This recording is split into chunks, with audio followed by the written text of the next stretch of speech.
ஆவடி சட்டமன்ற தொகுதி திமுக வேட்பாளர் அமைச்சர் சாமு நாசர் மிட்னமல்லி, பாலாஜி நகர் மற்றும் மைக்கேல் நகர் உள்ளிட்ட பகுதிகளில் உதயசூரியன் சின்னத்திற்கு தீவிர வாக்கு சேகரிப்பில் ஈடுபட்டார். திறந்தவெளி வாகனத்தில் வீதி வீதியாக சென்ற அவருக்கு ஜேசிபி இயந்திரங்கள் மூலம் மலர் தூவி தொண்டர்கள் பிரம்மாண்ட வரவேற்பு அளித்தனர். அப்போது வீடு வீடாக சென்ற அமைச்சர் திமுக அரசு மகளிருக்காக செயல்படுத்திய கட்டணமில்லா பேருந்து பயணம் மற்றும் உரிமை தொகை உள்ளிட்ட சாதனைகளை எடுத்துரைத்து ஆதரவு திரட்டினார். வழிநெடுகிலும் பெண்கள் அவருக்கு ஆரத்தி எடுத்து உற்சாகமாக வரவேற்றனர். மண்ணின் மைந்தர் நம்மில் ஒருவர் பலங்களை சொல்லி வரவேற்பு கொடுக்கிறார்கள். நன்றி நன்றி நன்றி.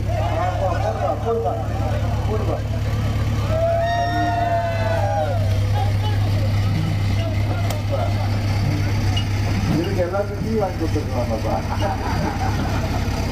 எல்லா மாதிரி இதனால யாருக்கு லாபம் சொன்ன மாதிரி ஒரு 1,27,00,000 மனங்களை வென்ற தந்தி டிவி யூடியூப் சேனல். தவிர்க்க முடியாத தம்ப்நெயில்ஸ், கலக்கலான கான்டென்ட்ஸ். நீங்களும் இந்த குடும்பத்தில் இணைய இப்பவே சப்ஸ்கிரைப் பண்ணுங்க. அசுரபலம் கொண்ட எங்கள் டிஜிட்டல் கரங்களில் உங்கள் விளம்பரங்களை சேர்க்க வாட்ஸ்அப் பண்ணுங்க.